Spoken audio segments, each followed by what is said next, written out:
Hello guys, welcome to another video in my channel. अभी हम जिस मैच के बारे में बात करने वाले हैं वो है कल होने जाने वाला सुपर स्मैश का मैच, जो कि होने जा रहा है नॉर्दर्न डिस्ट्रिक्ट्स और ऑकलैंड के बीच में। तो ये मैच होने जा रहा है सेडन पार्क हैमिल्टन में, जहाँ पे नॉर्दर्न डिस्ट्रिक्ट्स ने अभी तक अपने हरे होम मैचेस खेले हैं सुपर स्मैश में। नॉर्दर्न डिस्ट्रिक्ट के मैचेस तो कवर्ट हमने करे हैं और अच्छे भी गए हैं हमारे लिए, लेकिन ऑकलैंड का मैच अभी तक नहीं हुआ था वोमेन की तरह। मेंस वाले में भी अभी तक कोई मैच नहीं हुआ है वाइट बॉल क्रिकेट में। मेरे ख्याल से प्लंकेट में भी कोई मैच नहीं हुआ होगा। तो नया है सब कुछ, ठीक है। तो काफ़ी सारी चीज़ें होंगी यहाँ पे ऑकलैंड की तरफ से जो बताने लायक है आपके लिए। वैसे तो ऑकलैंड की टीम काफ़ी स्ट्रॉन्ग है, अगर इनके पास सारे इंटरनेशनल प्लेयर्स अवेलेबल होते हैं तो। मतलब नॉर्दर्न डिस्ट्रिक्ट जैसी स्ट्रेंथ शायद उनके पास नहीं हो, लेकिन ये भी काफ़ी अच्छी टीम ही है, ठीक है। वैसी कोई बात नहीं है। लेकिन क्या होता है कि जो मेन इनके लिए पिलर जो है इनके टीम में, वो ही इंटरनेशनल ड्यूटीज़ में मोस्टली अवेलेबल रहते हैं, ठीक है। तो इसीलिए कभी कभार इनके तरफ से वो प्लेयर्स अवेलेबल नहीं होते हैं, स्पेशली बैटिंग यूनिट। इसलिए इनके लिए काफ़ी यंग प्लेयर्स, काफ़ी ऐसे इनएक्सपीरियंस प्लेयर्स को खिलाना पड़ता है। और कभी कभार, मैं कभी कभार नहीं कहूँगा, मोस्ट ऑफ द टाइम ना, ये जो इनएक्सपीरियंस्ड और यंग प्लेयर्स हैं ये काफ़ी अच्छा भी कर जाते हैं ऑकलैंड की तरफ से, ठीक है।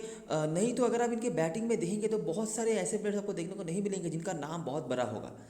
दूसरी तरफ से बॉलिंग में बात करें तो वहाँ पे भी इनके तरफ से ऐसे कोई बड़े नाम वाले प्लेयर्स नहीं होते हैं, लेकिन फिर भी जो डोमेस्टिक प्लेयर्स ही होते हैं ना, वो भी यहाँ पे काफ़ी अच्छा परफॉर्म करते जाते हैं। और जितना एक्सपेक्टेशन रखा जाता है एक अंडर प्रिपेयर्ड ऑकलैंड की टीम से, उससे कई गुना अच्छा परफॉर्मेंस ये करके जाते हैं, ठीक है। नॉर्दर्न डिस्ट्रिक्ट तो चलिए फिर भी इनके पास बड़े बड़े नाम वाले प्लेयर्स हैं, कुछ भी नहीं, अगर अपना 50% गेम भी वो देते हैं तब भी काफ़ी बड़ा हो जाता है। लेकिन ऑकलैंड के पास ये ऐसे प्लेयर्स हैं जिनके पास जितनी एबिलिटी है उनसे 10% 20% ज़्यादा ही वो करते हैं, और काफ़ी अच्छा परफॉर्मेंस उनकी तरफ से हमें देखने को मिलता है। और लगभग हर सीज़न में ही एक अननेम या अननोन प्लेयर को वो आप उनकी तरफ से देख पाएंगे जो at the end of the season कुछ ना कुछ अच्छा कर रहे हैं। सॉरी सॉरी, तबीयत ख़राब है। तो जो भी हो, पिछले सीजन में भी हमने ऐसे प्लेयर्स देखे हैं और इस सीजन में भी आप उम्मीद रख सकते हैं ऐसे प्लेयर्स आपको तो फिर से देखने को मिलेंगे। तो स्टार्ट करते हैं। ये थोड़ा सा प्रीव्यू था ऑकलैंड की टीम के बारे में, आगे हम सब कुछ डिटेल में बातें करते हैं। नॉर्दर्न डिस्ट्रिक्ट तरफ से तो आगे हम बता चुके हैं, यहाँ पर बताने के लिए कुछ नहीं है। पिछले सीजन में दोनों ही टीमों का हालत बहुत अच्छा नहीं था। ऑकलैंड जैसा उम्मीद था भी उनसे उतना अच्छा वो नहीं कर पाए थे, और नॉर्दर्न डिस्ट्रिक्ट बड़े प्लेयर्स के साथ भी वो कुछ खास नहीं कर पाए थे। डिस्पाइट जब उनके इंटरनेशनल प्लेयर्स अवेलेबल थे तब एक रो में उन्होंने लगातार 3 या 4 मैचेस जीते थे, उसके बावजूद भी ये अच्छा उनका परफॉर्मेंस नहीं था। आखिरी 5 मैचों की बात करें तो नॉर्दर्न डिस्ट्रिक्ट आपको 4-1 से आगे होते दिख जाएगी, और इस ग्राउंड में मिला जुला सा रहा है जो हमने लास्ट में भी डिस्कस करा रखा है। ऑकलैंड की तरफ से ये आपको दिख जाएगा। देखिए, मार्क शैपमैन, इन्होंने 5 मैच खेला था और 5 मैच में ही इन्होंने 43 के एवरेज से इतना अच्छा परफॉर्मेंस करके रखा हुआ था। उसके बाद अगर हम ढूंढने जाएंगे तो आपको जाना पड़ेगा सिंसोलिया का, जिनका सिर्फ 26 का औसत था। तो आप समझ सकते हैं बैटिंग उतना कंसिस्टेंट नहीं रही है इस फॉर्मेट में। 50 ओवर फॉर्मेट में कॉम्पेटेबल प्लेयर्स इनके पास रहे हैं बैटिंग में, लेकिन 20 ओवर फॉर्मेट में उतना अच्छा ये रोल निभा नहीं पाए हैं। हालांकि बॉलिंग पे काफ़ी अच्छे अच्छे नाम इनके सामने आए थे, जिनमें से दनब्रू फर्न्स, राष्ट्रब्राग पिछले सीजन में ब्रेकआउट स्टार थी इनकी तरफ से। एकेडमी प्रोडक्ट हैं ये, और बहुत ही बढ़िया परफॉर्मेंस इन्होंने करा था। दनब्रू फर्न्स थोड़े से ज़्यादा पुराने हैं, लेकिन T20 सर्किट में उतना अच्छा इनका परफॉर्मेंस कभी नहीं हुआ करता था, लेकिन पिछले सीजन में वो भी उन्होंने करा था। बाकी विल समरवाइल जो अवेलेबल नहीं है। अभी हम आ जाते हैं और देखते हैं जब ये दोनों टीमें आमने सामने होती हैं तो क्या होता है। ये फिक्सचर हाई स्कोरिंग रहा है। क्या होता है कि नॉर्दर्न डिस्ट्रिक्ट, मैंने पहले ही बताया हुआ है कि एक बैटिंग हेवी टीम होती है, तो उनका तो बैटिंग अच्छा होता ही है, क्योंकि उनकी बॉलिंग अच्छी नहीं होती है। तो ऑकलैंड के भी बैट्समैन यहाँ पर काफ़ी अच्छा कर रहे हैं, मतलब एज ए यूनिट, ठीक है। देखते हैं क्या होता है, ठीक है। तो 2019 से स्टार्ट करते हैं। जो पहला मैच हुआ था ऑकलैंड में, नॉर्दर्न डिस्ट्रिक्ट ने पहले बैटिंग करा, बनाया था 196। करंट स्क्वाड में आपको कोई भी नहीं मिलेंगे, काफ़ी बड़ा स्कोर लेकिन उन्होंने बनाया था 8 विकेट के नुकसान पर। बॉलिंग में से भी कोई भी अवेलेबल नहीं है, मनरो, समरवाइल, हीरा। ऑकलैंड ने इसको चेस भी कर लिया था, और यही एक लौता मैच है जो ऑकलैंड जीती है आखिरी 5 में। लीड करने वाले प्लेयर्स में से कोई अवेलेबल नहीं है, खाली रॉबर्ट ओटोनेल और यहाँ से कुगेला एंड सोधी जो आपको करंट स्कोर में दिख जाते हैं। अगला मैच और पहला मैच जो हैमिल्टन में हुआ, नॉर्दर्न डिस्ट्रिक्ट ने पहले बैट करी और साइफर्ट ने यहाँ पर बहुत ही अच्छा पारी खेला था, बहुत ही बड़ा पारी खेला था।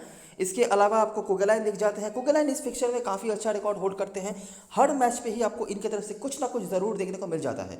तो आप देख सकते हैं 20 रन। इसके अलावा राष्ट्रब्राग और सोलिया करंट स्क्वाड मेंबर्स में से जिन्होंने परफॉर्म करा था। ऑकलैंड चेस तो नहीं कर पाई, लेकिन अच्छा बैटिंग उनके भी तरफ से हमें देखने को मिला था। सोलिया का बैटिंग से भी कंट्रीब्यूशन था। बाकी कुगेलाइन और अनुराग वर्मा करंट स्क्वाड मेंबर्स में से। कुगेलाइन लगातार दूसरे मैच में इनका नाम आ रहा है, और इसके साथ यहाँ पर ऐड हुए हैं साइफर्ट, राष्ट्रब्राग और सोलिया। अगला मैच फिर से ऑकलैंड में हुआ। अच्छा स्कोर फिर से यहाँ पर बना था 170। बैटिंग फर्स्ट में गप्टिल का नाम लगभग आता है, नाम आया है। फिलिप्स इस फिक्चर में उतना अच्छा रिकॉर्ड इनके नहीं है, वैसे भी वो खेल नहीं रहे हैं, लेकिन रिकॉर्ड भी उनके उतने अच्छे नहीं रहे हैं। वर्मा हमेशा ही बॉलिंग फर्स्ट में इफेक्टिव होते हैं और यहाँ पर वो हुए भी थे। बाकी कुगेलाइन 1 विकेट और 21 रन सोधी के साथ नॉर्दर्न ईस्ट ने चेस कर लिया, वो भी 1 ओवर रहते लीड करा था डेफचिच और शाइफर्ड ने कुछ रन बनाए थे लेकिन उतना ज़्यादा नहीं। और करंट स्क्वाड में कोई भी बॉलर्स अवेलेबल नहीं है। पिछले सीजन का पहला मैच जो भी ऑकलैंड में हुआ था 14 ओवर का मैच हुआ था ये, लेकिन वहाँ पे भी काफ़ी रन समय देखने को मिले थे। ग्लेन फिलिप्स यहाँ पर अच्छा स्कोर उन्होंने खड़ा किया। रॉबर्ट ओटोनेल कभी कभार बैटिंग में जब उनको मौका मिल रहे हैं फिनिश करने के लिए तो कुछ रन उन्होंने बनाए हैं। बाकी बॉलिंग पे कुगेलाइन हम नोटिस कर सकते हैं कितना कंसिस्टेंट है वो। यहाँ पे हमेशा ही 2 विकेट के बराबर तो पॉइंट वो मिनिमम देखे ही जा रहे हैं, 1 विकेट 20 रन या 2 विकेट ऐसा लगभग ऐसा उनका चल रहा है। बाकी सोधी सैंडनर इनकी सोधी का भी एक करके विकेट आ रहा है।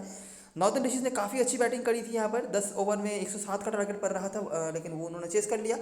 मतलब टॉप ऑर्डर से उस तरह कंसिस्टेंटली कोई आए नहीं थे, लेकिन जितने भी लोग बैटिंग कर रहे थे सब ने स्ट्राइक रेट मेंटेन करा, ठीक है। इसीलिए विकेट चाहे जितना भी चाहे रन रेट उनका सही रहा और वो जीत गए।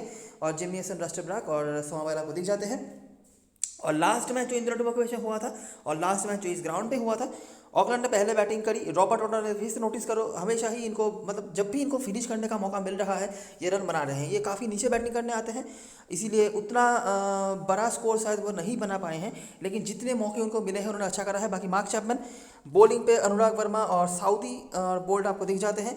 नॉर्दर्न डिस्ट्रिक्ट ने यहाँ पर चेस कर लिया, लीड करा था विलियमसन ने, साउदी ने बैटिंग से भी कंट्रीब्यूट करती। इसके बाद राष्ट्रब्राग जो काफ़ी अच्छा रिकॉर्ड होल्ड करते हैं, अगर वो खेलते आप नोटिस कर सकते हैं जो 2 बार हैमिल्टन में मैच हुआ है दोनों ही बार, एक बार 2 विकेट और एक बार 3 विकेट उन्होंने निकाला हुआ है। बाकी डन रुफर्स और जेमिसन के विकेट्स यहाँ पर थे। तो हाई स्कोरिंग एनकाउंटर रहा है। कुछ प्लेयर्स आपको दिख रहे होंगे लेकिन कंसिस्टेंटली उस तरह से कोई नहीं है, ठीक है। कुछ नाम आपको यहाँ पर नोटिस करने को मिल रहे हैं।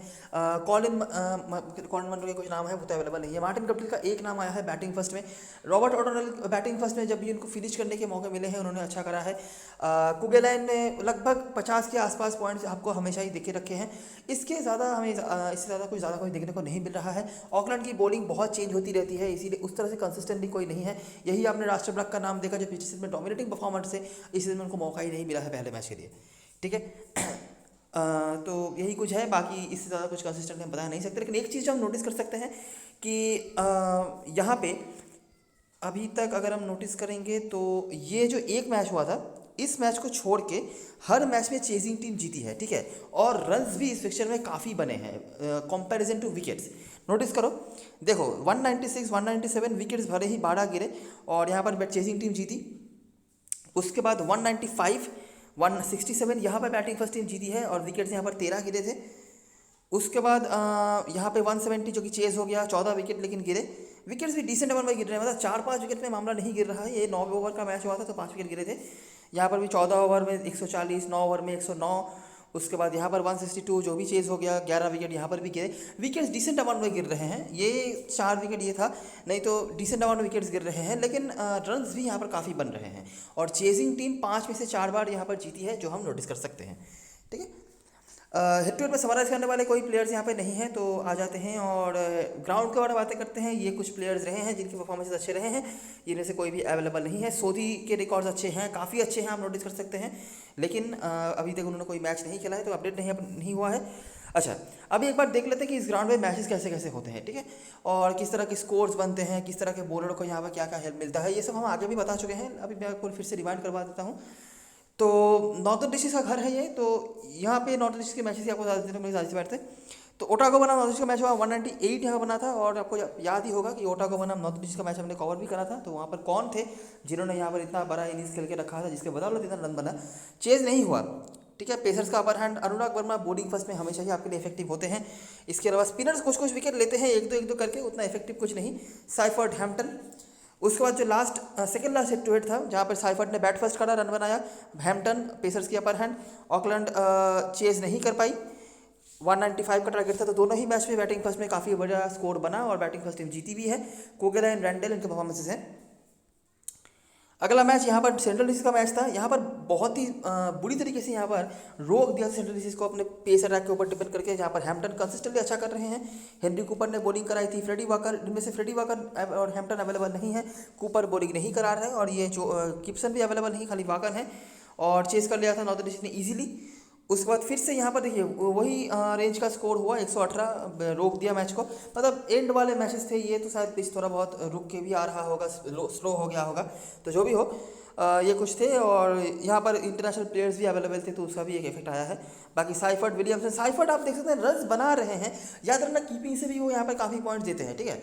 रन्स बना रहे हैं लेकिन उतना कुछ डोमिनेटिंग कुछ नहीं है। बैटिंग फर्स्ट में फिर भी आप साइफर्ट को एक बार के लिए सोच सकते हैं, लेकिन बैटिंग सेकंड में तो 30 के इर्द गिर्द ही उनका रन घूर रहा है, 25-30 के इर्द गिर्द, उसके ज़्यादा उन्होंने कुछ नहीं बनाया है। उसके बाद जो लास्ट हेड टू हेड हुआ था इन दोनों टीमों के बीच में, ऑकलैंड और नॉर्दर्न डिस्ट्रिक्ट के बीच में, वहाँ पर साउदी, वर्मा और बोल्ट टीम ने परफॉर्म करा था, और विलियमसन साउदी का परफॉर्मेंस थे, पेसर्स का अपर हैंड। तो पेसर्स का ही अपर हैंड है यहाँ पर, खास कुछ और बताने के लिए नहीं है। स्पिनर्स उतना कंसिस्टेंट कोई विकेट टेकर नहीं है, लेकिन फिर भी अगर आप नाम ढूंढना चाहते हैं तो जो वाकर एक नाम आते हैं आपके लिए। इस सोधिया आपने ऊपर देखा है जिन्होंने कुछ हद तक परफॉर्म करके रखा हुआ है, बाकी इससे ज़्यादा हम यहाँ पर कुछ बता नहीं सकते, ठीक है। और लास्ट जो मैच होना था इसी दिन में, वो मैच हुआ नहीं था, तो कोई अपडेट नहीं है। तो ये चीज़ें जो ग्राउंड से बताने लायक था, उतना कुछ क्लियर कट कुछ चीज़ यहाँ पे नहीं है, ठीक है। क्योंकि रिकॉर्ड्स के मामले में उस तरह से कंसिस्टेंटली हम ना ही हेड टू हेड से देख पा रहे हैं, ना ही ग्राउंड से देख पा रहे हैं, ठीक है। एक आइडिया लेकिन हमें लग रहा है कि रन्स यहाँ पे भी बन सकते हैं ग्राउंड में भी, सिर्फ एंड के मैचेस में थोड़ा मुश्किल हो सकता है रन बनाना, तब जाके पिच स्लो हो सकता है, लेकिन अभी तो मैच हुआ भी नहीं है, तो आप उम्मीद रख सकते हैं कि यहाँ पे रन्स अभी भी बनेंगे कम से कम कुछ मैचेस तक तो। और हेड टू हेड से हमने देखा कि रन्स यहाँ पे काफ़ी बनते हैं, विकेट्स भले ही 12, 13 या 15 के बीच में गिर भी जाएँ, लेकिन रन्स काफ़ी बनते हैं, ठीक है। छोटे मोटे रन बना के आप यहाँ पर उम्मीद नहीं रख सकते।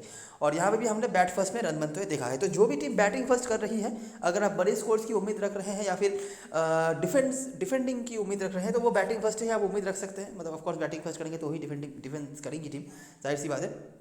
लेकिन बड़े स्कोर की, मतलब 190 या 180 के ऊपर जो स्कोर आप सोच रहे हैं अगर, तो वो बैटिंग फर्स्ट में ही है, ठीक है। और स्पेसिफिकली कुछ प्लेयर्स के हमने परफॉर्मेंस देखे हैं कुछ इनिंग्स में, जैसे Anurag Verma, Tim Seifert, Martin Guptill की भी मैं कुछ चीज़ें मैंने आपको बताई हैं, तो उनको आप देख सकते हैं।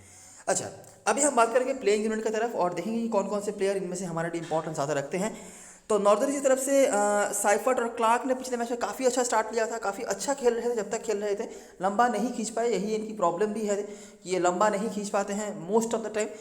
जब पहली बार आए थे, इन्होंने डेब्यू वगैरह करा था, तब ये मेंटालिटी उनके पास था, लेकिन अभी जितना टाइम जा रहा है ये उतना मेंटालिटी अच्छा नहीं रख पा रहे हैं। स्टार्ट ले रहे हैं, उस स्टार्ट को बड़े इनिंग्स में तब्दील नहीं कर पा रहे हैं। बाकी साइफर्ट हैं, जीत रवाल उतना कंफर्टेबल नज़र नहीं आए हैं स्पिन के अगेंस्ट में। मतलब जिस तरह से वो पिछले 1-2 मैचेस में आउट हुए हैं ना, और अगर मैं बहुत गलत नहीं हूँ तो लास्ट जो दोनों ही मैच था ओटावा के अगेंस्ट में, दोनों ही मैच में वो स्पिन के अगेंस्ट में आउट हुए हैं, और दोनों ही ऐसे बॉल पर आउट हुए हैं जिसको वो एक बार के लिए भी रिपीट नहीं देखना चाहेंगे, हाईलाइट्स नहीं देखना चाहेंगे, ठीक है। तो स्पिन के अगेंस्ट में स्ट्रगल उनका कंप्लीटली नज़र आ रहा है। पेस को वो अच्छा खेल रहे हैं, लेकिन स्पिनर्स के अगेंस्ट में थोड़ा स्ट्रगल इनका नज़र आ रहा है।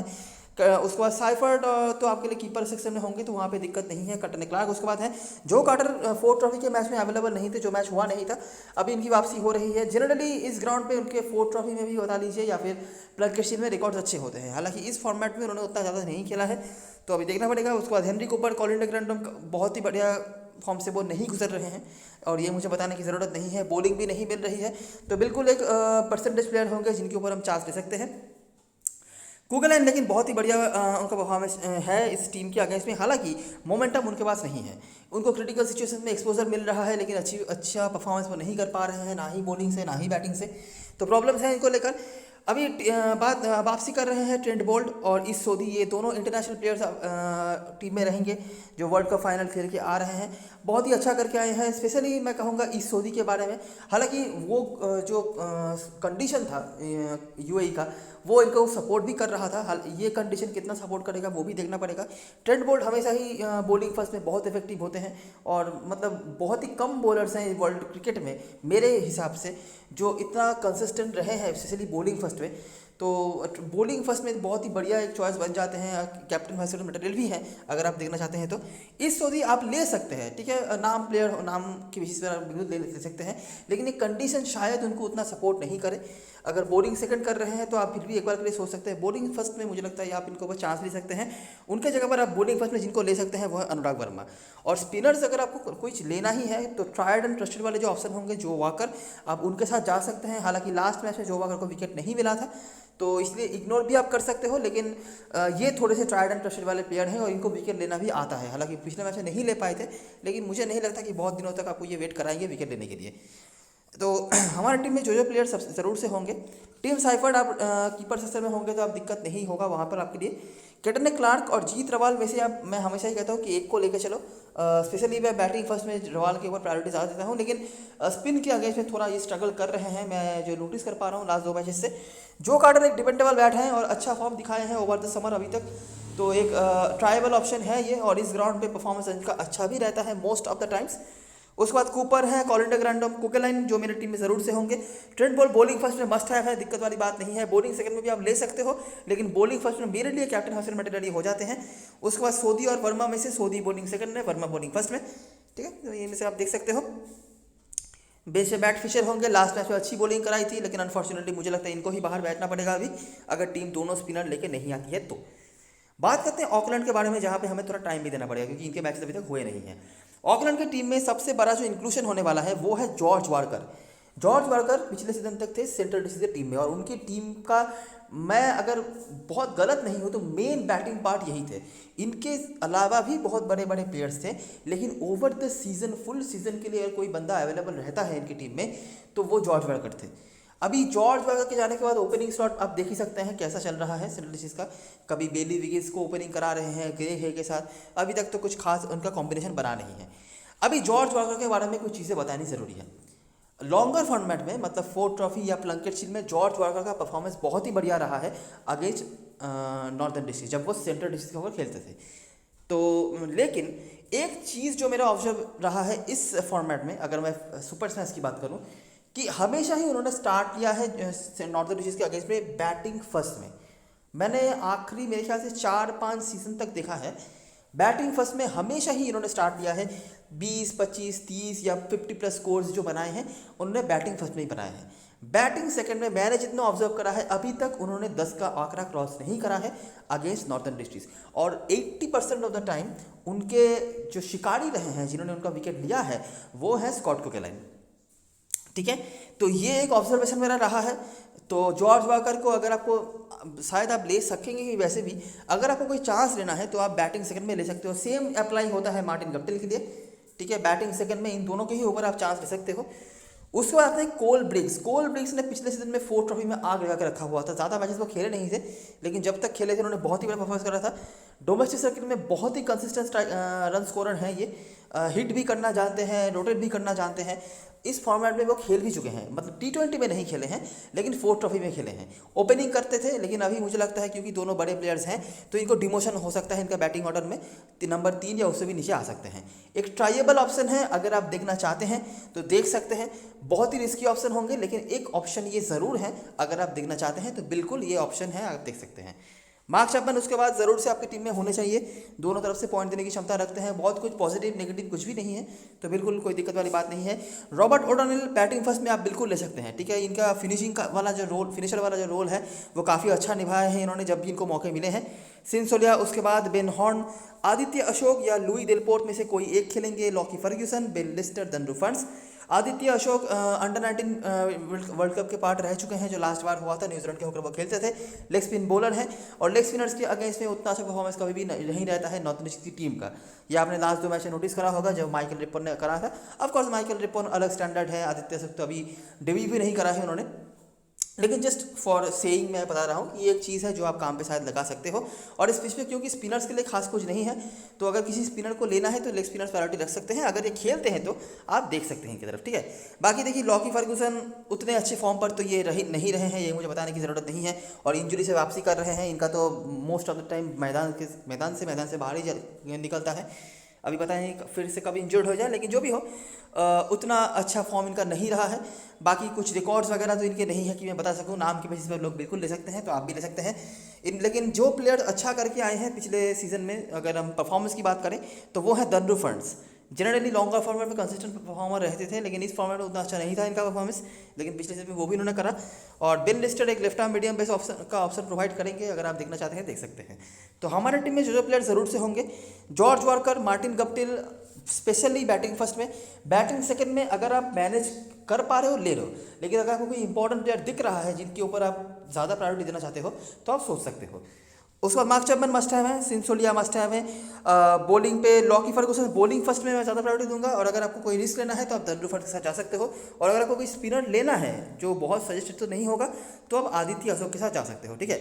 मुझे जितना लग रहा है कि जॉर्ज वार्कर के साथ बॉलिंग नहीं मिलेगी, मार्क चैपमैन दूसरे स्पिनर होंगे यहाँ पर, इन दोनों में से कोई एक जो खेलेंगे उनके साथ, और ये 3 मेन पेसर और सिंसोलिया चौथे पेसर का काम करेंगे, तो ये आपके लिए 6 बॉलर का ऑप्शन हो जाएगा। कैप्टन चॉइस की बात करें तो साइफर्ट और बोल्ड, मुझे लगता है इनका परसेंटेज कैप्टनसी में काफ़ी बढ़ जाएगा। अभी चाहे जितना भी इनका परसेंटेज हो, बॉलिंग फर्स्ट में ये बनते भी हैं, लेकिन मुझे लगता है ये फिक्सचर उतना बॉलर्स के लिए नहीं रहा है, तो आप देख सकते हैं। उसके बाद कॉलिन डग्लैंड नाम की वजह से लोग बना सकते हैं, और रवाल क्योंकि अभी तक कोई खास परफॉर्मेंस आया भी नहीं है किसी से। कार्टर इस ग्राउंड पे काफ़ी कंसिस्टेंट रहे हैं ओवर द फॉर्मेट्स, अगर हम बात करें इस फॉर्मेट में उन्होंने अभी तक कुछ खास करा नहीं है ज़रूर, लेकिन मुझे लगता है अभी भी ये ट्रायबल ऑप्शन है। उसके बाद सोधी कोकेलैंड मुझे लगता है बहुत ही इंपॉर्टेंट प्लेयर है आपके लिए। परसेंटेज थोड़ा कम हो रहा है, मोमेंटम थोड़ा ख़राब है, लेकिन इनकी एबिलिटी काफ़ी अच्छी है, और मुझे नहीं लगता कि बहुत टाइम लगेगा या बहुत अपॉर्चुनिटीज़ की ज़रूरत पड़ेगी इनको कि ये कुछ इनफ अच्छे पॉइंट्स आपको स्कोर करके दे जाए, ठीक है। बैटिंग इनको डिसेंट जगह पर मिल जाती है 6-7 नंबर पर, बॉलिंग भी पूरी करवा रहे हैं ये, तो मुझे नहीं लगता बहुत टाइम इनको लगेगा कि बहुत अच्छा ये पॉइंट आपको देखे जाएँ। ऑकलैंड की तरफ से गप्टिल, चैपमैन, वॉर्कर, इन तीनों के बीच में लोग जा सकते हैं, या फिर सोलिया, इन चारों के बीच में लोग जा सकते हैं। मैं समझ सकता हूँ कि शायद गप्टिल को लोग एक बार कैप्टन नहीं बनाएं, लेकिन सोलिया, चैपमैन, वॉर्कर जेन्युइन ऑप्शंस हैं, और लोग जानते हैं वॉर्कर बॉलिंग कराते हैं, शायद नहीं करें लेकिन लोगों को पता है कि ये बॉलिंग करा सकते हैं, इसीलिए आप नोटिस कर सकते हैं कि 8 क्रेडिट वाले प्लेयर की भी परसेंटेज काफ़ी ज़्यादा है, और 100% आपके ओपोनेंट से ये होंगे, ठीक है। ऐसे बहुत ही कम आपके ओपोनेंट ऐसे होंगे जो इनको नहीं रखेंगे, तो इनको लेकर चलना है, स्पेशली बैटिंग फर्स्ट में मैंने जैसे बताया। बाकी एक ऑब्जर्वेशन है, उसके बेसिस पर अगर आप जाना चाहते हो जा सकते हो। ओडोनल बैटिंग फर्स्ट में मैं कोशिश करूंगा इनको लेकर चलने की, ये अच्छा फिनिशर का रोल निभा रहे हैं जैसे कि हमने ऑब्जर्व करा है, और डन ब्रूफर्ड, आदित्य अशोक जैसे ऑप्शंस है बॉलिंग में, अगर आप कोई पंट वगैरह देखना चाहते हो तो ये जो 6 प्लेयर्स आप देख रहे हैं लगभग तय है कि ये मेरे टीम में होंगे। साइफर्ड रिगार्डलेस ऑफ टॉस आप टीम में रख सकते हैं, क्योंकि ये कीपिंग से काफ़ी पॉइंट देने की क्षमता रखते हैं, ठीक है। बाकी 20-25 करके रन तो हैं, ऐसा नहीं है बिल्कुल फेल ही हो रहे हैं, तो 50 के इर्द गिर्द पॉइंट का कहीं नहीं जा रहा, ठीक है। बाकी मार्क चैपमैन है, कार्टर जिनको मैं इस ग्राउंड पे देने की पूरी कोशिश करूंगा, सिंसोलिया, कोकेलैंड और डन ब्रूफर्ड जो हमारे लिए काफ़ी बड़े पंट बन सकते हैं। अच्छा, बाकी ऑप्शंस की बात करते हैं। बैटिंग में आपके पास क्या क्या ऑप्शंस हैं। रॉबर्ट ओडोनल बैटिंग फर्स्ट में, मार्टिन गप्टिल भी बैटिंग फर्स्ट में, जीत रवाल और कैटन क्लार्क में से कोई एक आप और टॉस के ऊपर डिपेंड कर दे सकते हैं, और वार्कर भी बैटिंग फर्स्ट में, ठीक है। तो यहाँ से लगभग समझ लीजिए 3 ऑप्शन आपके लिए हो गए। ऑलराउंडर सेशन में सोलिया के अलावा आपके पास वाकर का ऑप्शन है, बहुत ही अगर आपको कुछ ज़रूरत है स्पिनर की आप देख सकते हैं, नहीं भी देखोगे चलेगा। और कॉलिन डग्लैंड जिनके साथ लोग जा रहे हैं, थोड़ा थोड़ा करके, थोड़ा कम भी हो रहा है लेकिन काफ़ी लोग जाएंगे भी, ठीक है। और मुझे उम्मीद है काफ़ी लोग 80% ज़्यादा लोग उनको लेके आएंगे। अच्छा, बॉलर में बात करते हैं।